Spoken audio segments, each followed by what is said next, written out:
Abramos nossas Bíblias, amados irmãos, na Epístola de Paulo aos Romanos, capítulo de número 1.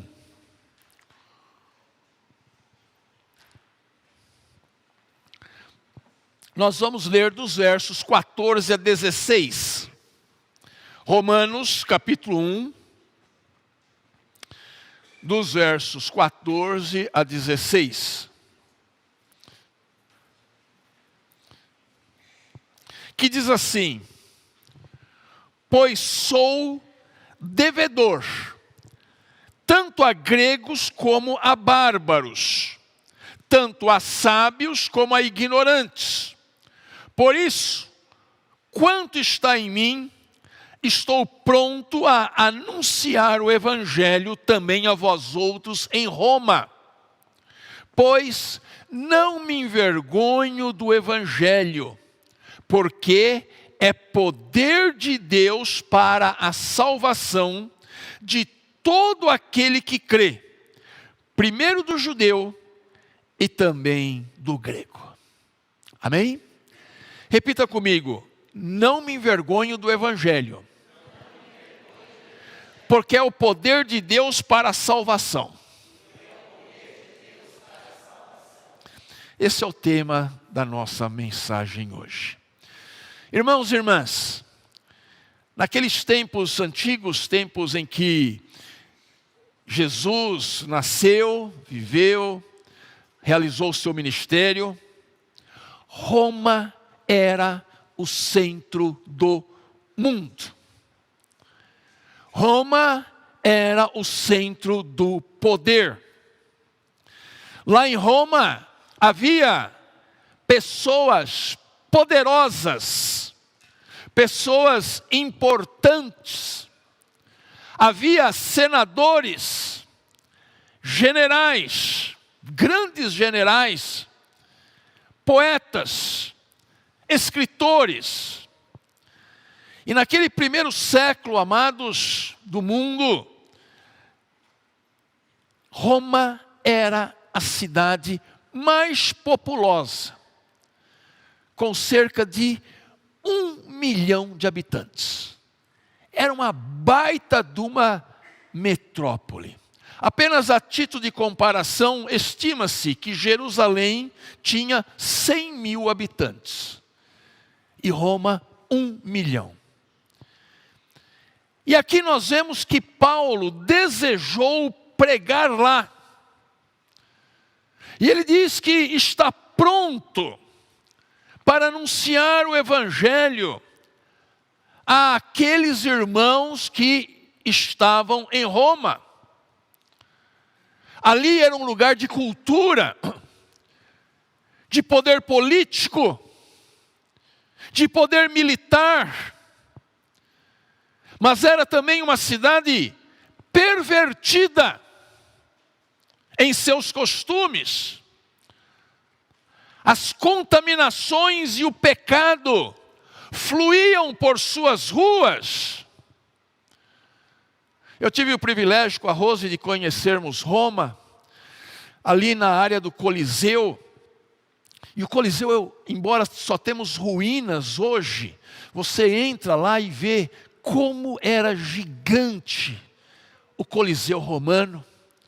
E no entorno do Coliseu existem ruínas daquele primeiro século. Eram belas construções, eram coisas muito bonitas. Era uma cidade realmente poderosa. E a gente fica se perguntando, quem é que teria coragem para declarar àqueles homens que eles eram escravos do pecado? Quem é que ia ter coragem para isso? E dizer que o imperador deles, venerado como Deus, era incapaz de lhes dar paz e vida verdadeiras. E quem fosse pregar o evangelho lá, precisava proclamar: Jesus Kyrios, Jesus é Senhor, e não mais César Quírios. César é Senhor. E Paulo desejava estar ali. E obviamente não era para ver o Coliseu, nem os seus teatros, nem estátuas famosas que lá estavam. Paulo desejava estar lá para pregar-lhes o Evangelho e levar aos romanos o caminho da salvação. Aos olhos humanos, Paulo seria pequeno demais diante daquela tarefa. Aliás, uma curiosidade, a palavra Paulo é justamente pequeno, menor. E era muita ousadia pregar no centro do mundo. Mas este foi o lugar que Paulo desejou ardentemente pregar. Sim, Paulo sabia que as garras de Satanás dominavam a cidade. Um lugar de luxúrias, de pecados, uma cidade totalmente pagã. E muitos poderiam rir de Paulo, na sua insignificância, desejar pregar aos poderosos. Mas Paulo não ia na sua força. Ele confiava que o Evangelho era a única força no mundo capaz de quebrar os corações mais resistentes e perversos. Os corações mais contaminados pelo pecado. Os corações mais pervertidos que existiam, porque lá em Roma era assim. E ele sabia que o Evangelho era capaz disto. Porque ele mesmo experimentou esse poder transformador em sua própria existência. Saulo era um homem orgulhoso, irredutível, blasfemador, perseguidor. Mas um dia, ele conheceu o Evangelho. E o Evangelho transformou sua vida. Este Evangelho que ele diz que primeiro veio para o judeu e também aos gregos. E por que isto, primeiro ao judeu? Porque o Evangelho foi anunciado primeiramente aos judeus, mas não se restringiu a eles. E por que não? Porque o propósito divino era atingir todos os povos, todas as raças, todas as nações. Muita gente se esquece. Hoje em dia está uma onda de elevar Israel ao topo. Gente, cuidado com isso. Eu vou trazer uma pregação a esse respeito, viu? Cuidado com isto. Eu vou explicar certinho no momento certo. Mas o que eu quero dizer é que muita gente, é assim, como se Israel fosse o top, e palestino é gente de terceira categoria que não vale, que não merece nem viver. Porque muita gente esquece que nos planos eternos de Deus, lá em Gênesis, Ele prometeu a Abraão que Abraão seria não apenas pai daqueles que fossem seus descendentes sanguíneos, mas Deus lhe disse: eu te constituirei pai de muitas o quê? Nações. Parabéns, é isso mesmo. Deus estava dizendo: Abraão, você não vai ser pai só do judeu, não. Só do hebreu, só do israelita. Porque ele recebe diversos nomes de acordo aí com o tempo, né? Abraão, você vai ser pai de muitas nações. Independentemente de sua origem étnica. Não precisa ter sangue judeu na veia, sangue de Abraão. Não. É interessante que Paulo, lá em Gálatas 3, ele diz, depois vocês procurem na Bíblia, em Gálatas, que os que são da fé são filhos de Abraão. Olha lá. Nós somos filhos de Abraão também, irmãos. Porque Deus assim o desejou.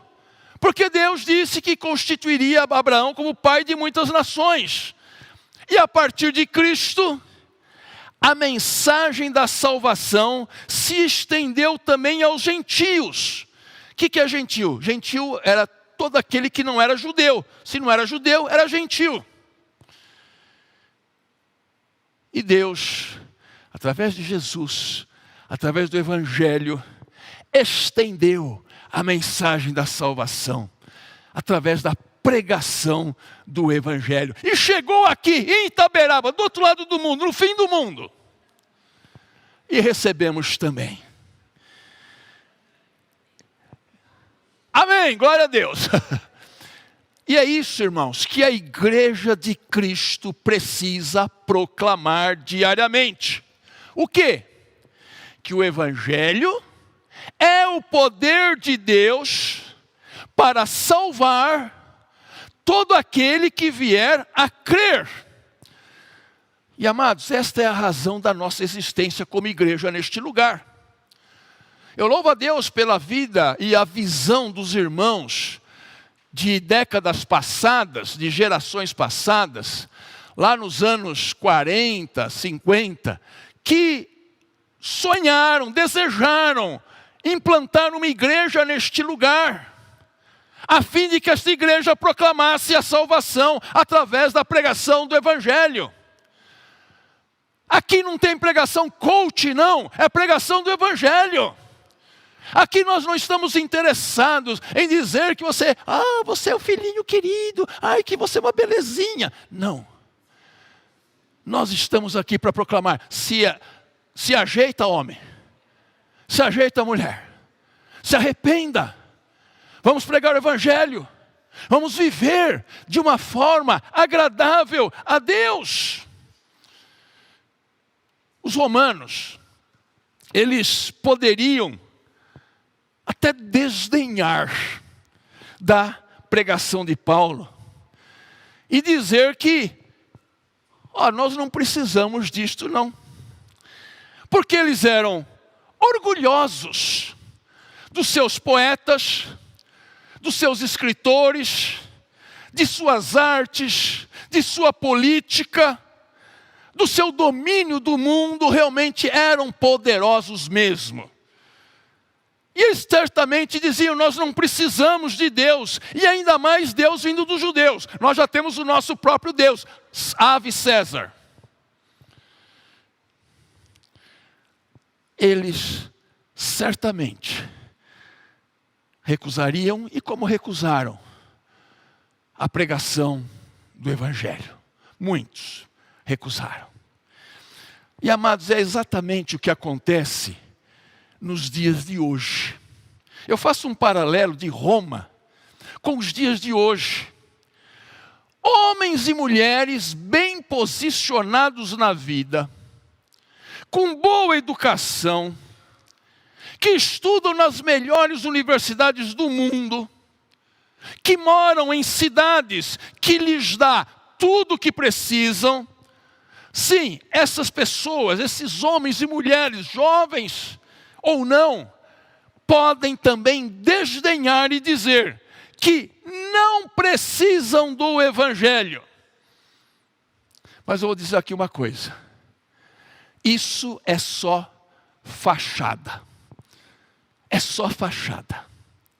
Porque, amados, Porque eu não tenho dúvidas de que tanto lá no passado como agora, sempre haverá um ser humano em conflito, brigando com a sua natureza, sentindo-se mal no mundo, carregando sentimentos de culpa, de rejeição, de ansiedade, desejos de morte, como ouvimos aqui o testemunho. Sempre haverá pessoas que se sentirão vazias, ainda que tenham bens. Pessoas que têm dificuldade de enxergar o sentido da existência e vão se entregar a um estilo de vida que não as dignifica. Então é só fachada dizer que não precisa de Deus. Precisa sim. Porque se não tiver Deus, a vida se torna miserável. A vida não tem sentido. E viveremos presos a toda sorte de escravidão. E o Evangelho é Deus agindo e salvando pessoas completamente perdidas. É isto, amados, que nós estamos falando hoje.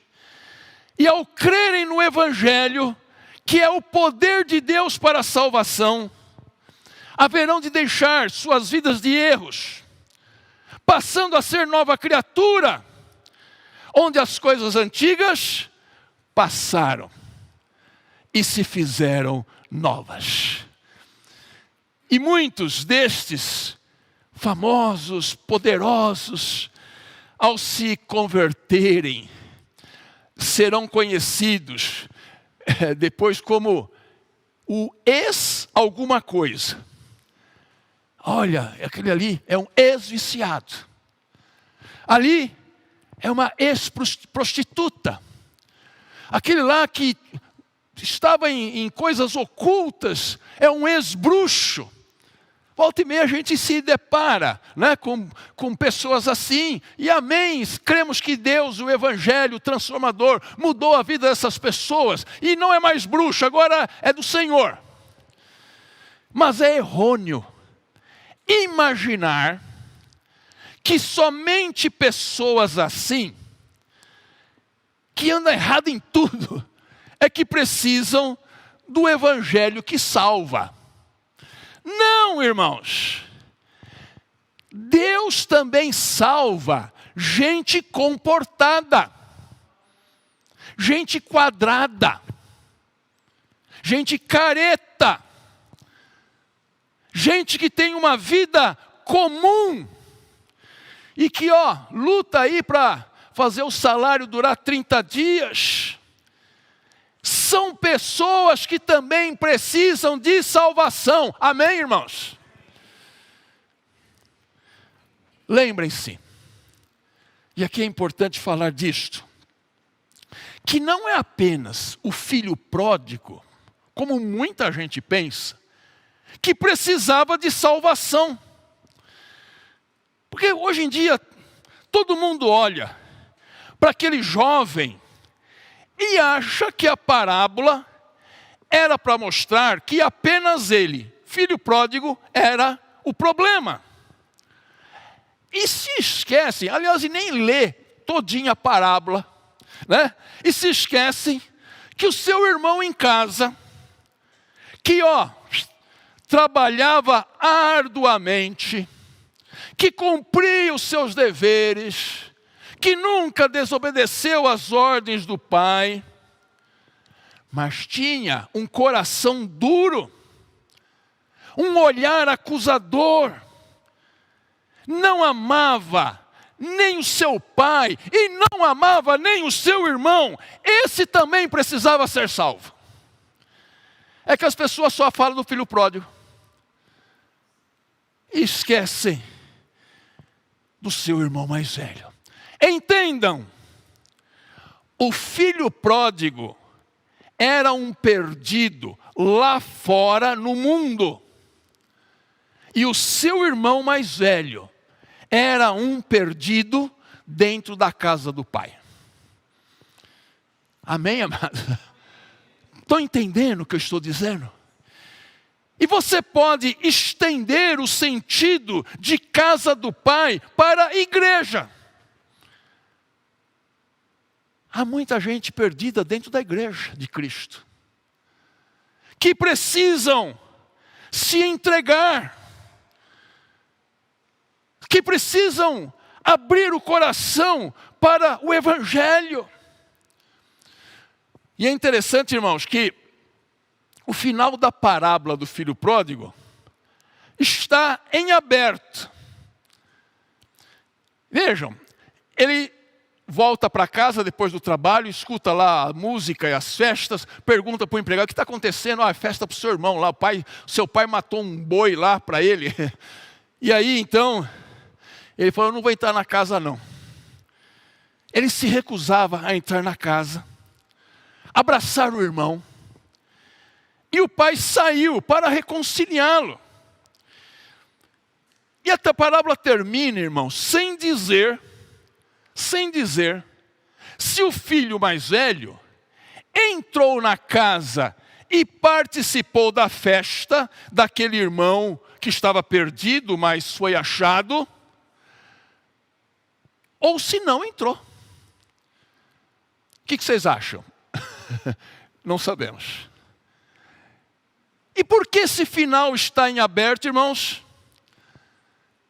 É porque cada um de nós tem de responder se vai entrar na festa que o Pai vai fazer para muito pecador resgatado, ou vai ficar de fora julgando quem foi alcançado pela graça. Cada um de nós vai ter de responder isto. Eu já conheci crentes, ou pelo menos que se diziam crentes, de coração muito duro, muito ruim, de olhar, tinha um olhar assim, que condenava ao inferno todo mundo, até os pastores. Que jamais seriam capazes de ter um gesto de misericórdia com aquele que foi resgatado. Irmão, Jesus recebe, Jesus abraça, Jesus cura, Jesus salvou, e a pessoa está lá: não sei não, viu? Sei não. Conheço gente assim. Eu espero que se convertam ainda. Eu não me envergonho do Evangelho, dizia Paulo. É uma frase que para nós hoje significa: nunca se envergonhe de Cristo. Nunca esconda a sua fé. Em nenhum lugar. Se você pode marcar presença como um cristão, e a sua postura, a sua fala, o seu olhar, a sua ética vão apontar para Jesus, glória a Deus. Não esconda isto. Não tenha medo de ser ridicularizado ou julgado por isto, por mais que o mundo despreze essas coisas. Porque esta é a mensagem que Deus nos traz nesta noite.